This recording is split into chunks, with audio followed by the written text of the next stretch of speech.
Hello everyone, it's Carrie. Welcome back to my channel. Hope you're all having a good day. Today I'm going to be making this card here, and it features this cute little bunny from Mama Elephant's Pix's Favorite stamp set. I'm using the little middle image here, and I've already die cut it and already colored it previous. It was in my stash and I wanted to use it today on today's card. And I'm also going to be using this 6x6 here from Doodlebug. Super cute 6x6 pad. And I'm going to be using this pattern here from that, and it really goes well with the colors that are on my image. So I cut down a piece of fog cardstock from Simon Says Stamp, and I'm going to be using that as my base focal point here on my card. I've got a scalloped frame die here as well as a peekaboo die from MFT, and I'm just going to use some micropore tape to adhere that onto my cardstock. That way this ensures that it won't shift through my die cut machine. Even though I do have one of those magnetic platforms, dies still seem to shift through the die cut machine. So I still like to adhere them with either some sticky tape, washi tape, or usually it's micropore tape, because it's really great for adhering to paper and it won't tear the paper. So I'm going to speed this up just a little bit as we're going to continue on to build up our card here.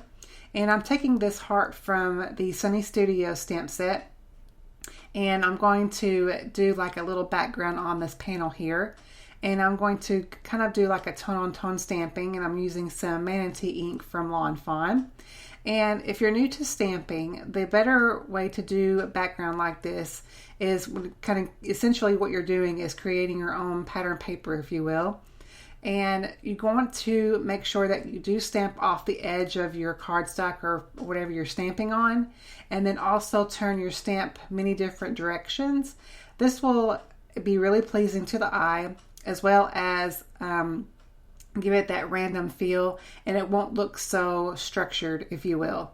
You want that randomness all over your pattern here, because it looks like it wasn't intended to be perfect, you know what I mean? So it's a little bit more pleasing to the eye this way. And of course, as this ink dries, it will really soak into the paper, and it will really dull down a little bit more, and it'll be a little bit more of a subtle pattern on the back of that cardstock. So I'm going to set that aside for a moment and work on my card base. This is a piece of Hawaiian Shores cardstock from Paper Tray Ink. And I wanted to add just another piece of white cardstock on the back just to give it a little bit more color, I guess, you know, kind of bring out the white in that pattern paper, and also give that scallop panel a frame as well. So I'm going to use my cardstock here, and whenever I was stamping, you will notice in the background there on my craft mat or my mat that I didn't wipe up my stamping, and I should have.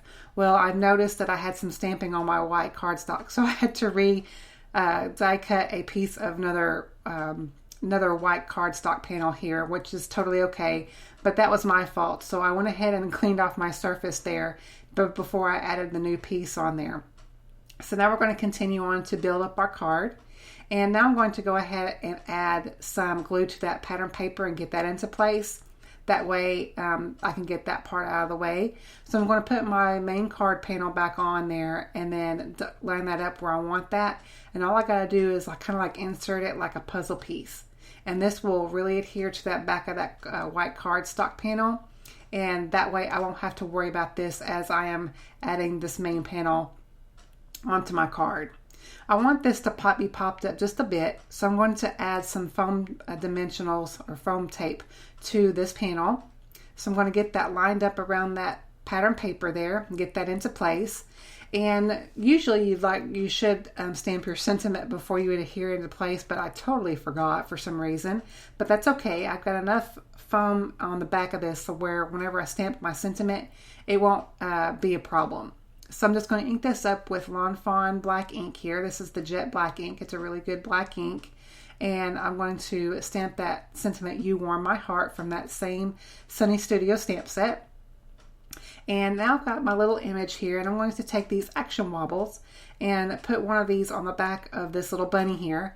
And this will kind of create a little bit of a interactive element on my card. This is pretty much a simple card design, but adding this little Action Wobble on the back of my bunny will create a little bit more of a fun element to the card whenever the recipient receives it. It's kind of like all they got to do is kind of, obviously, you'll see here in a minute how it works if you've never seen one of these in action. It's really, really fun. And it just kind of, like I said, gives it that little bit of an interactive feel to the card. And it's just so much fun. You keep playing with it back and forth. Really fun to do. So I'm going to go ahead and add a little bit of a sentiment on the inside of the card and take another sentiment from that same stamp set from Sunny Studio and also stamp that down in the same black ink. And then I'm going to take the heart once more and then take the Lawn Fawn ink and ink that up and stamp that right below the sentiment.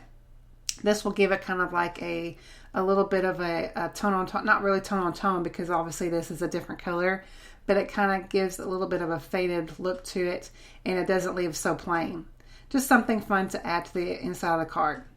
So I hope you love the tutorial. Please give it a thumbs up if you did. Please subscribe to my channel if you haven't already, and I will catch you on my next video. Thanks for watching. Bye-bye.